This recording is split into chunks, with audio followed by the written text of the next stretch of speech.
In this video, we're going to be taking a look at how we can take the primitive shapes that we looked at in the earlier video and how we can start to manipulate those, put those together to build our primary forms that's going to get us to this point that you see here where this mesh has been union meshed together and there's starting to be some medium level detail kind of sculpted on here. So I'm going to go ahead and hide this piece right here and turn on the folder and then just kind of step through these different pieces that I've got and talk to you about what I've made here. So I've got this subtool, the visible count. You can up and down this slider so you can see more or less parts within here. I've got quite a few different parts, so I'll have it at maybe 16, somewhere right around there. And you can see that I've organized this into different folder groups. So I've got a top, a mid, and a base. And I just made a new folder for that. And you can just make a new folder. You can call it whatever you want. And then after the folder is made, you can start throwing pieces into that folder structure. From there, I want to show you the different shapes that I made on here. So if I put this on solo, I do have live Booleans turned on. And if you remember from the stone video, these shapes that I've got here, and I've made this into a negative shape, those are going to actually take something from this shape and then cut that out. I'm going to put on the Polyframe and show you what I have created for this. Actually, for this piece, let me go ahead and tell you what I've done for this. I'm going to go ahead and duplicate this, just throw it to the top real quick like this, and we're working with this part. And I'm going to go to initialize. I'm going to do a Q cube like this. I'll hit Shift D to take it out of dynamic subdivision mode. And what I wanted to do is take this cube, turn it into a pyramid type shape. So what we have within the gizmo tool, if we go to move, scale, rotate, and the gizmo tool is turned on, if I hold down Alt and click on this, this was off the screen somewhere. So we can put this directly in the center of the unmasked part, so I can hold down Alt and click on that, and then hold down Alt and then maybe reset the orientation for this, so everything's nice and straight. Maybe that's probably what yours looked like, but I had a previous session where I was using this. So within this tool, this exists in this area, this gearbox icon. You can say customize and load this up, and you can see there's a lot of different things that we can do within here. You could actually make some different primitive types, but you could also take this and then use these deformer types. There's bend arc, there's deformer. So each one of these does something quite a bit different. I'm just going to show you right now the taper. So if we put it on taper, you can see we're going to get these. They look kind of funky. I gotta admit, these funky kind of icons, and you can see if you hover your cursor over them, it'll tell you what it's going to do. And so it's going to taper in these particular directions. So if I want to taper towards the top, I can click and drag this way and it'll spread it out. If I click and drag this way, it will drag it in. This white thing right here is this exponent, and if we click and drag this out, we can push it out this way, or we can put it to 0. That's going to give us a nice pyramid shape, and then we can go this direction too, a -1. So I'm just going to put this on 0, just like that. And now to enact the changes that we've got for this, go to back to the gearbox icon, and you can hit accept, and you can see that that's going to taper that top part like what we had here. And if I tap D to do the smooth mesh, sorry, I keep getting confused with what's going on in Maya with the smooth mesh preview, dynamic subdivs inside of ZBrush. We can tap D for that, and I'm going to say always yes until next restart. So it's basically saying, do you want to activate this? The reason they put that in there, some people were hitting that on their models by accident, and if you had a lot of polys on there, it could cause some problems. So that's why that exists in that way. So you can see it's going to round out our edges and everything.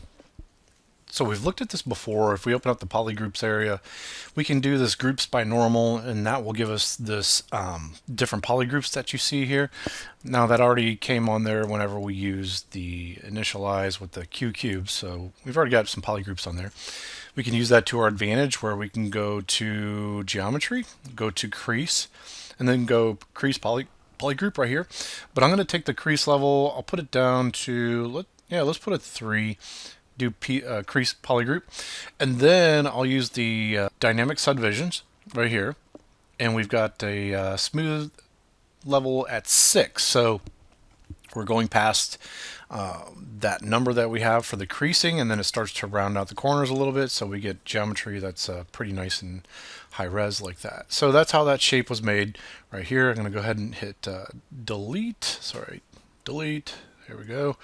And delete again to get that out of there. And this is the shape that I've got here for that. Let's go to the front, take a look at this here, and get it on screen a little bit closer. And you can see, to start an object for everything that I want to Boolean, it probably is a best practice just to click this and say start. So this just means this is going to be the starting object, and it's going to hold that shape, and anything below it is going to be an operation on it to either add or subtract from it. So I took this shape and just a cylinder, and you can see what I've done with this on the end here. I just put some caps on here. I actually deleted out some of the geometry, and I used this close holes on here, so that's why the geometry looks kind of crappy like that, but it doesn't really matter. I was using that same technique where I was using the polygroups and doing the creasing to get a nice crisp edge like this.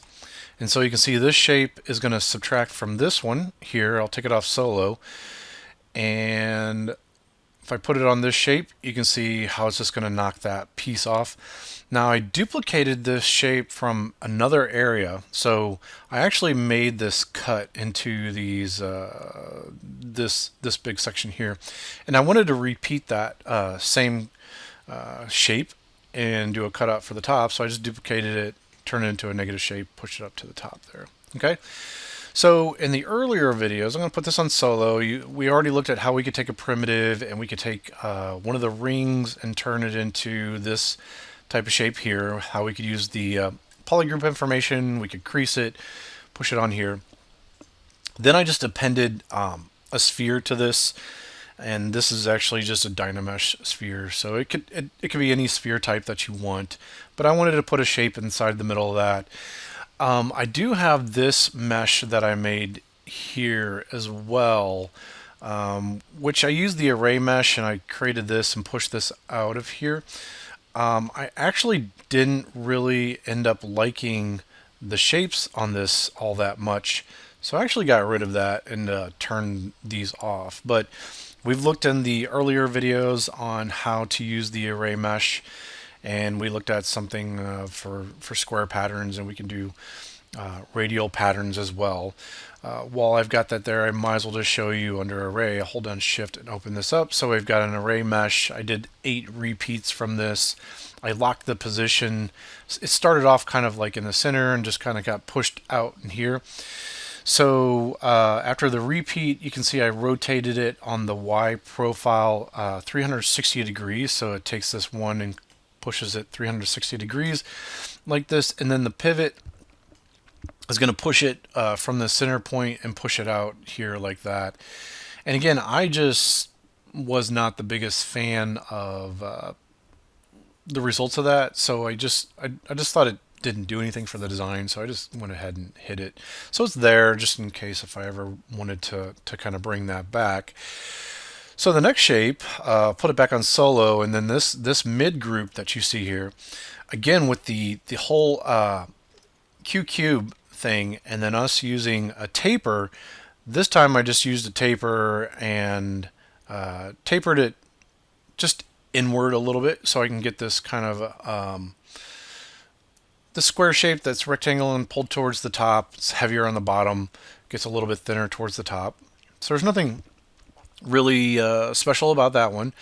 I clicked start for this as well to be the starting object, and then the next shape down was just this cut shape at the bottom of that. So if we take it off solo, you can see what's going on here. The shape is cutting out from what we've got here, and that produces something that has the feeling of, instead of being a flat base, you could consider these to be legs on here for that. So that cuts that out. Then I've got this bigger shape that we've already taken a look at for the cap. Again, I created this first and then cut this away from the cap. And it's basically this idea of taking this ring shape that I had, altering it, and just kind of pushing it out and making it quite a bit larger for things. Let me put on solo here real quick, and I'll show you. I'll hit Shift D to undo or take away the dynamic subdiv. And what I was saying about how I created this as a solid shape, if I hold on Control and Shift and then click on these polygroups here and click on it again, you can see it's going to hide those polygroups, and I can hit Delete Hidden on it. And then at that point I can hit Close Holes. And I was saying that the geometry for that is not, it's not good, but it's enough to tap D and do the dynamic subdiv, and it closes those holes off for me. So I'm going to hit undo to get everything back to where it was at. But that's how that shape was created, and I was able to take these parts on there and close this off to make this into a solid shape. So just in case you were wondering about that. And then I've got this part here. So I'll take it off solo, and you can see what I'm using to cut away from this. It's basically taking this inner shape, duplicating it again, and just scaling it out using the gizmo tool, holding down Alt, clicking in the center of that like this. Let's go back to this groove cut. Holding down Alt, clicking on that, and it keeps wanting to select something on there. So I guess I'm already in the center, but you know, resetting this, and then you can see that this being live, it's just cutting into there, and I just chose this distance as the distance that I wanted to use to kind of cut out from this. Okay, and I'm trying to think if I actually use this later. No, so everything is contained in there within that mid group, and now we've got this bottom folder thing that that's not exactly what I use for this. And I believe, let's take a look at this. If I do this actually, because I made that folder group earlier, just kind of messed things up a little bit. And what I had in here was, this should all actually be in here. So maybe I could just use this as an opportunity to show you that you can just click and drag these parts in here, and I can have within a folder group, this is a start, so this is one object, and it gets all these operations on here. And then I've got another object, and I've made that a start, and it can get all these different operations on it. And I'm going to put this right under here, and I'll do this large cut right here. So I can go ahead and rearrange those parts.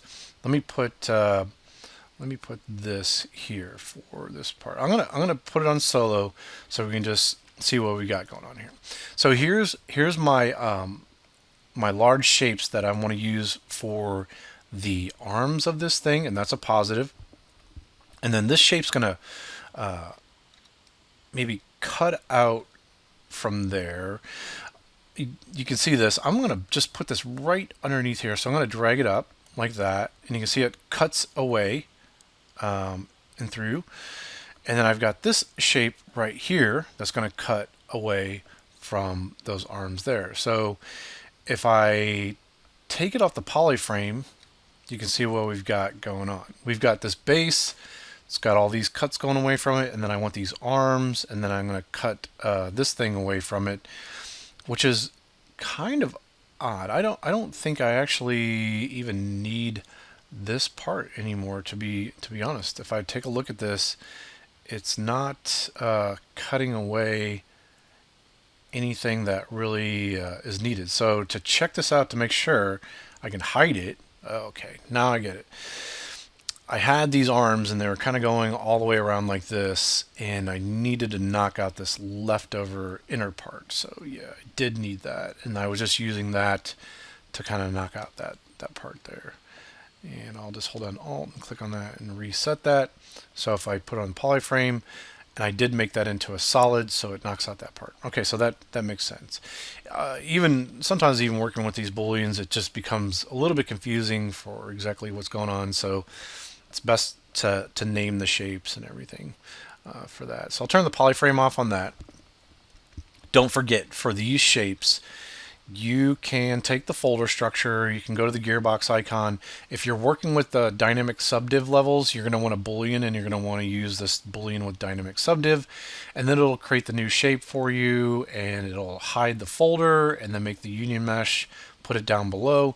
And you can see this is what I started to push on for this. And so as we get into the medium level detail, this is at least the first beginning stage to create that shape. So we can go to the folder structure. I'll turn this back on, do this, say Boolean with dynamic subdiv levels, just like this, and it'll run through, create the object for us. We can select that object, and we've got this here and this shape here. So because we had two starts for that, here's what it's going to do. It's let me hide this part here. I'm just going to turn on the visibility of this. It's going to make this base shape, and it's also going to make wings. So if we opened up the folder, you can see because I had a start on here and it's called base, that's going to make one object. We got wings, it's going to run through there and make another object and call that union mesh like that. Now if we want to join those together, that's pretty darn simple. We can just take this and we can merge that down. This sits above here, so we're going to click merge down like that, hit OK, and it's going to merge those two shapes together. And I'm just going to click on this.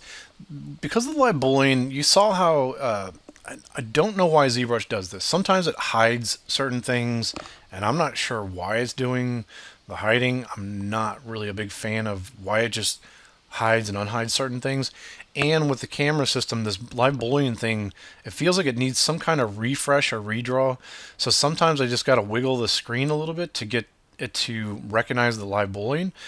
So I know it's confusing. I wish I could direct you in the right direction to say like why that's happening, but that's just seems to be part of the program, right? So because we've unioned these things together and we just merged them together, this object still they're not really joined together as far as like being a solid object. Maybe as we merge, you can see if we had weld turned on, maybe it'll weld those points. But what I like to do is just go to geometry and then go to Dynamesh and then immediately convert this over to Dynamesh. And I'm going to start with a resolution of 500. I'll click Dynamesh like this, and then we can Dynamesh this thing together. It's going to take a little bit of time.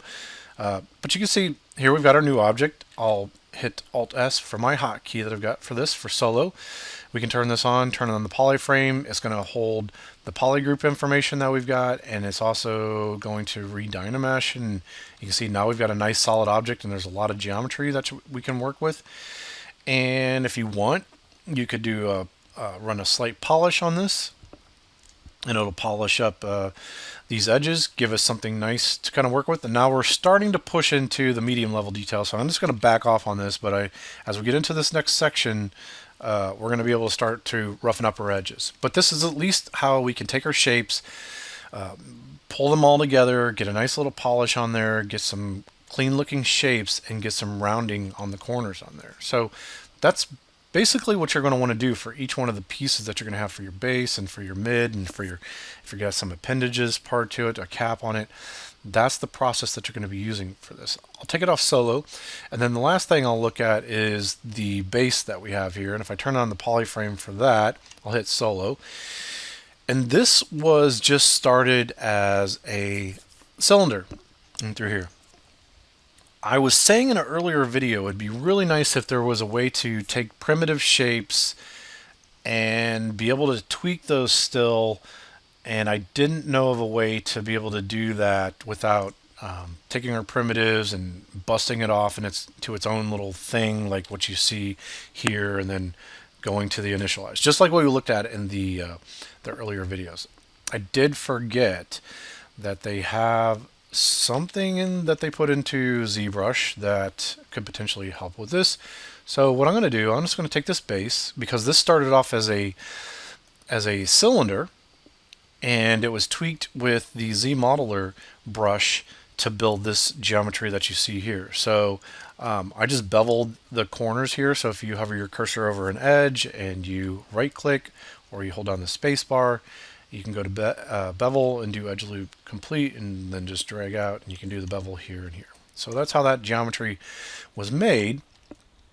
But to get there, I'm going to duplicate this, and I'm going to throw it in here, and then just call this primitive like this. I'm just going to call it prim, and I'll put this on the gizmo tool, go to the gearbox icon, and I'm going to click cone 3D, and we're on solo, so the only thing that we're looking at is the cone 3D. I'm in dynamic subdiv mode, so if I hit Shift D, it'll take us out of there.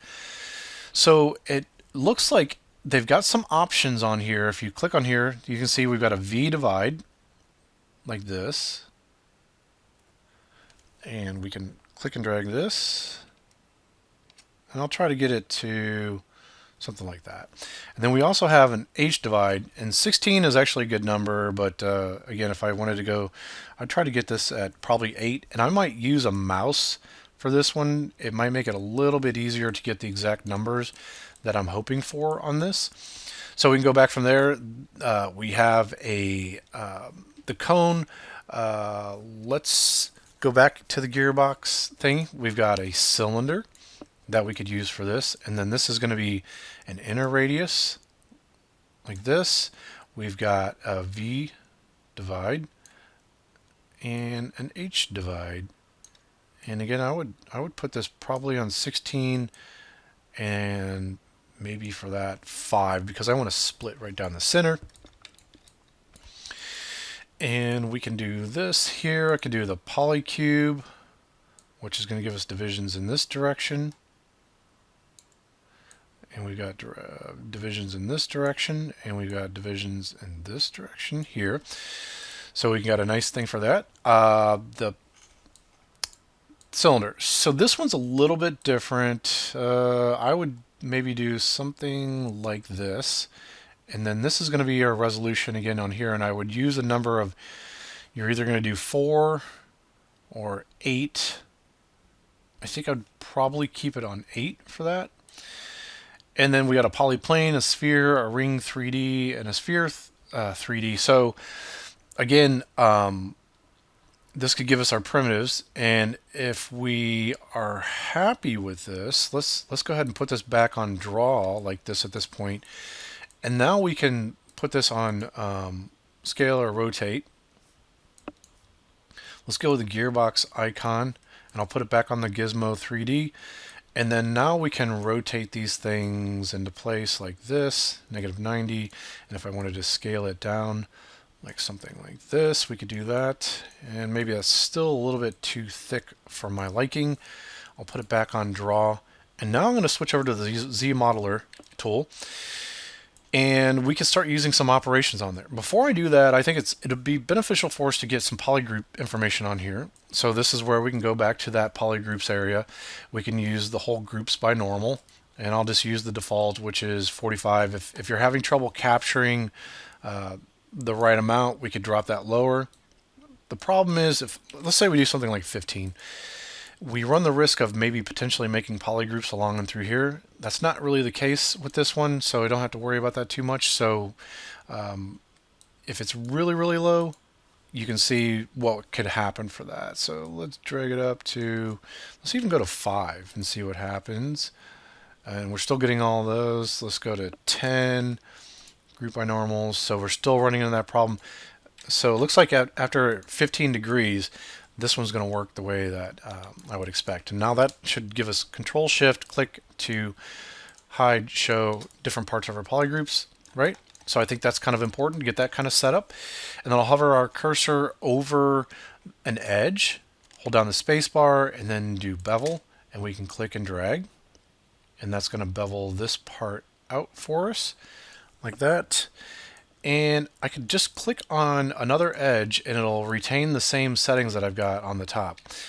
What I don't like is, because of this geometry type, you can see this isn't a perfect kind of geometry pulling in from the top here, and it was causing a little bit of wobble right in through there. What I can use is this. If I hover my cursor over a face and then I do an inset, and I do polygroup all. I'll do polygroup all island. Let's try that. And then I'll do an inset region like this, and I'll click and drag in here for this. I'm just not a big fan of what this thing is doing here. I'll show you how we could potentially fix this. It's kind of a pain, but we'll drag this into the center, and then I'll just tap on one face, and it should recognize what we did for the top there, like that. Now it's possible with this tool, I can tap P to turn perspective off. And what we can do with the Z modeler, I'll actually take it off of the Z modeler brush, just put it on something like standard brush. If we hold down Control, we can drag out a mask, and we can hold on spacebar and move that mask. And I want to mask this corner, or this little tiny point here, like that. And if I tap X to turn symmetry on, we can do it with symmetry on. So I'm trying to just do that point there, and I'll tap Control in the space into the open space in the viewport, and that'll give me the inverse. And now I can put it on the Move the Gizmo tool. I'll hold down Alt and then click on this here, and this will allow me to click and then drag this point out and move it around. So in other programs like Maya or things like that, or Blender, this would be the way that you edit one single vertex at a time. This is not the easiest way inside of ZBrush. It's the only way you can do it inside of ZBrush, but it's just not easy, I guess I should say. So hold down Alt and then click on this here, and then I can just use this and pull this on here like that. And that's going to get me pretty decent topology at that point. I could mirror and weld this along Y. I'll say always yes, keep that, and it looks like I'm doing that there. Okay, so that's going to mirror it down along the bottom. Now I'm in pretty good shape, and I can go back to the Z modeler brush, go to hover over an edge, do the bevel, just like this. I'll tap on that once for this. We can do exactly what we looked at before, where we're going to go to geometry. We'll go to crease. I'm going to do a crease level of, let's just do 3 crease polygroups like that. I'll turn on my dynamic subdiv, and I'll put it in a level of like 6. And let's tap F on this here. I didn't realize it was that small in here. So here it is here. I'm going to hold down Alt, go to the center of this part. Oh, I know exactly what happened here. So if I hit Alt S to solo, when I did that mirror and weld, it was, here's what it's saying, I believe is the center of the world. So it mirrored it. It did it correctly, but it mirrored it this way, like this. So to combat that, I can hold down Control Shift, drag out a visibility, and I can hold down Alt, and then it'll take away the visibility of that, and I can just say delete hidden. Now I can tap F twice for that to frame the object. I'll turn on perspective, and I want to push the top to the bottom, and if I want to do that, let's see if we've got this local sim like this. So let's see if I do a mirror and weld now, and if I hold down Alt and just click on the center of that, let's try to mirror and weld. Yeah, I saw it change on the bottom. That's because I did a local symmetry, and so I was just looking at the bounding box of the object and where it sits inside of the world instead of actually it looks at the bounding box of the object, and it's not paying attention where it's sitting inside the world. So sorry if that's a little bit confusing. I know it's probably a little bit weird to talk about some of this stuff at the beginning stages, but if you think about it, this object has its own local space, and it's got its own position in the world. So local space is if this thing was pushed off to the side in the world, in the grid somewhere, you can still do operations and symmetry and things like that on its own local space. And so that's what this local symmetry is all about, versus where does it sit in the world.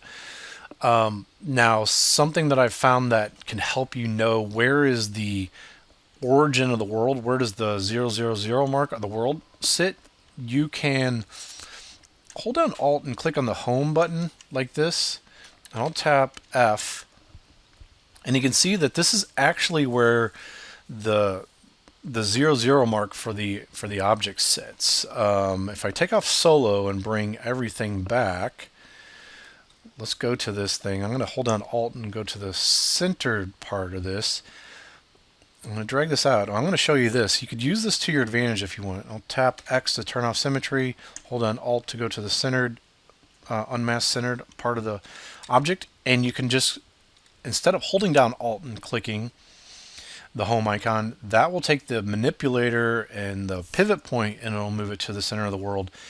If you've got that all centered up in the object, you can actually hit the home button and it'll take the geometry and move it to the home center button. Now I can scale that up, and you can see that this is more like what the ground plane is for this. And so knowing that, if I wanted to take all these objects that I've got in this entire scene and I wanted to move them, I could turn on this part of the gizmo tool and I could click and drag and move everything up at that point. Now this is messing with the thing that I've got for the array mesh. You could fix that up later or whatever, but it's probably smartest if you have everything sitting at the home location. You know, home is going to be where your ground plane sits on there. Now this grid is going to stay at the lowest point of whatever your bottom object is, and that's because this is set at draw, and if it's at elevation, actually I've got it on -1. If I put this at -1, it should always snap to whatever the lowest object is that you have in here. And I think I've got this on here is going towards the top. So there's some object that's kind of pushing it down to the lowest point within here. But again, I think I'm just diving into a lot of these different kind of tangents and things. So I apologize for that. But yeah, there's just some different things kind of going on behind the scenes with ZBrush. And if we want to get it off here, I'll take it back off that. Just push this back here. And again, this is how this was created for this. Actually, I'll go to Draw. I'll put that at 0. That'll put that at the home location. And we could take that, like I was saying, and push all the objects back up there with this.